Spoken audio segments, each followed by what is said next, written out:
قانون معت يعني في 42 جملة تقريبا بيتكلم فيها المصري القديم اللي هو لم يخرق أي شيء ما له علاقة بالموارد الطبيعية. من ضمنها أنا لم ألوث ماء النهر، وده بيعبر وبيجسد قد إيه المصري القديم احترم قانون الطبيعة، احترم الموارد اللي ربنا وهبها له وإزاي هو تعامل معها. ولكن السؤال، كيف رصد التغيرات المناخية المصري القديم وكيف تعامل معها؟ وهل فعلا كان عندنا يعني برج للرصد معمول في المطرية؟ دكتور بسام الشماعة يجيب على هذه التساؤلات. أهلا بيك يا دكتور، المؤرخ طبعا التاريخي المعروف. أهلا بيك يا دكتور. أهلا بيكم وأهلا بكل الأجانب والعالم اللي بيجتمع عندنا في شرم الشيخ في كوب 27، وأهلا بالاهتمام الكبير عن التغيرات المناخية في مصر القديمة اللي أنا اكتشفته لما ألقيت المحاضرة الكبيرة للأمم المتحدة. لقيت ليه لا في اهتمام كبير عالمي كمان بأن مصر القديم، لأن تملي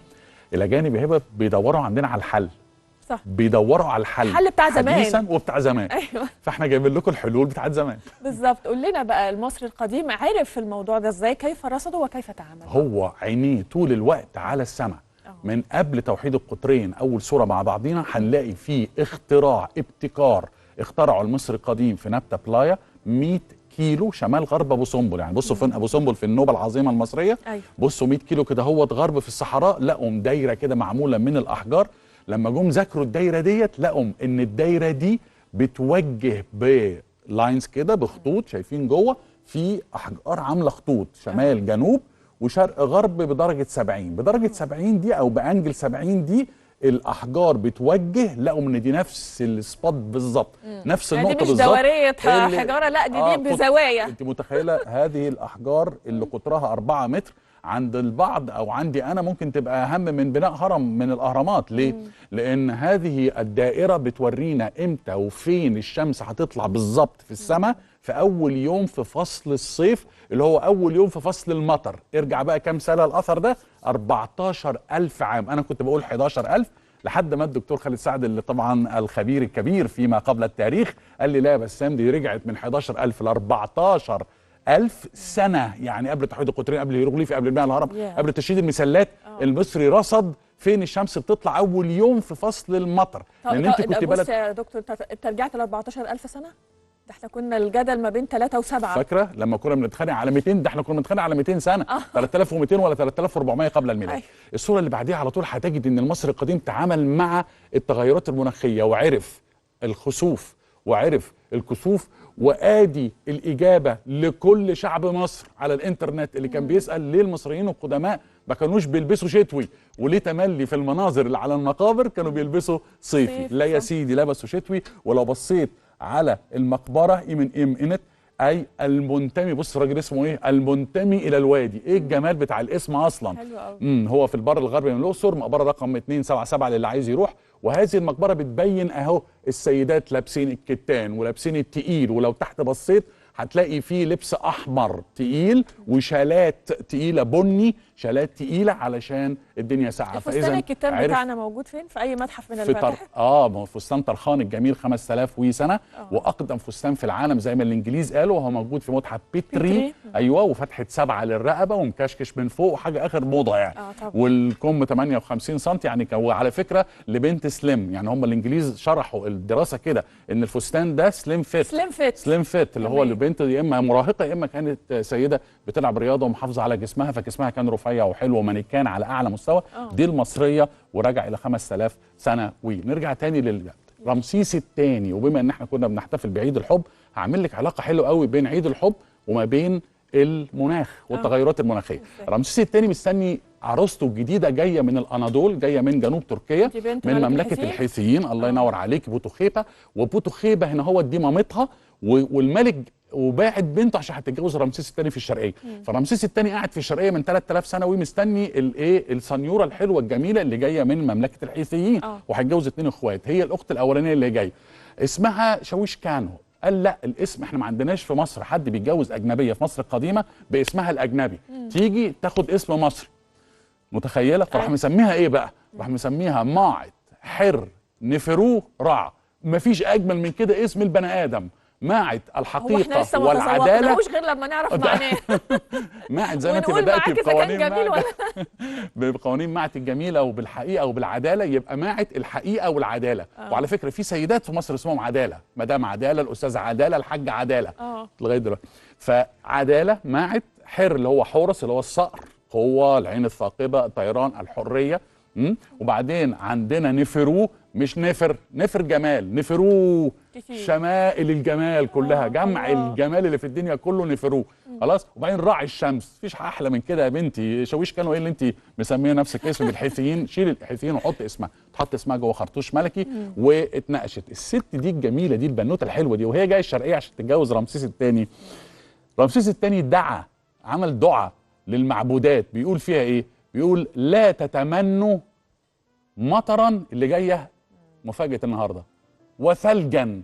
المصري القديم عرف التلج اللي نازل من السماء ورصده وسماه السرق.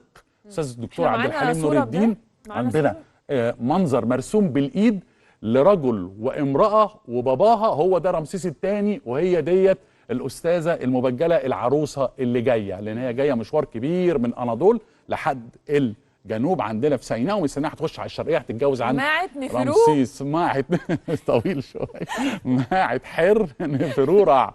اهو اشكرك، برافو عليك. بصوا ادي اهي، ادي الجميله الحلوه. ويقول لهم ايه؟ يقول لهم وهي جايه ما ترسلوش عليها اي نوع من انواع المطر ولا التلج افرشوا لها الارض ولا زي ما احنا السرق. الراجل يعني مصر الحديث هيقول افرش له. دي زاويه عظيمه فتح لها مؤتمر المناخ، فتح لنا رمسيس الثاني. ليه؟ لان رمسيس الثاني طول النار على العجله الحربيه بيشد السيف بيضرب الحيثيين. طب انا عايزه ارجع معاك لمحاضرتك في الامم المتحده. نعم.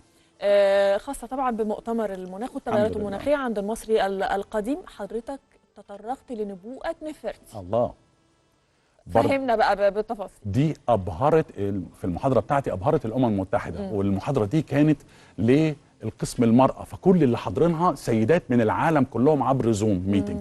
وبقول لهم في برديه في سان بطرسبرغ للاسف بنطالب بعودتها من روسيا، والبرديه دي بيطلق عليها علماء الاثار نبوءه نفرتي. نفرتي ده راجل كاهن لبسطت، ده كان كاهن للقطه. كويس. وكان عنده بلاغه ويحمل قلمه رشاقه في الكتابه. فاستدعوه قالوا له تعالى اتكلم وبتاع، مش قال لهم النبوءات. في حاجه من الاثنين، يا اللي انا هقوله لكم دلوقتي نفرتي كاتبه ده، يا اما دي نبوءات هو تنبأ بيها، يا اما هو اجداده قالوا له ده حصل في مصر، يا اما هو رصدها، يا اما هو عنده بلاغه. واحد كتب ايه؟ كتب ان الشمس سوف تعتم. بنتكلم على الكسوف والخسوف، صح؟ يبقى المصري القديم قايل الشمس هتضلم، الشمس هتعتم، هتحجب. بالظبط كده، سوف تحجب. وسوف استخدموا الانجليز لما جم يترجموا النبض، استخدموا كلمه ذهول، وسوف يصاب الناس بالذهول. وكان تملي بيتكلم على من، يعني بيتكلم على البشر، ما بيتكلمش على المصريين بس. هو كان بيتكلم في العموم. شوف هنا استاذنا الكبير دكتور عبد الحليم نور الدين في كتابه الكبير رحمه الله عليه رسم لنا، انا وانا ماشي كده لقيت لك ديت يا هبه، بصي على الشمال قمر نصفه منتصف، صح؟ ايوه. وقمر على اليمين واخد هلال. المصري القديم كتب في الهيروغليفي المراحل المختلفه للقمر، اكتمال القمر.